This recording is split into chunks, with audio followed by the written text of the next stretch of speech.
látod, erős vagy és látod, egy részeg fazon, a kezed után nyúl. Nem tudom miért, de jól belerúgsz, elfogyott a türelme már, pedig szabad a csó, szabad a tánc. 100 éve Párizsban az volt a jó, a kommunizé, köteget a ló. 8 óra volt, 8 óra pihenni, 8 óra szórakozás. 8 óra munka, 8 óra pihenni, 8 óra szórakozás.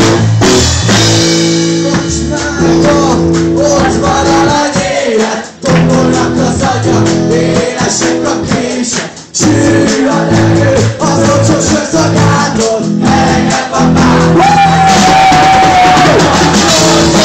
8 óra pihenni, 8 óra szórakozás. 8 óra munka, 8 óra pihenni, 8 óra szórakozás.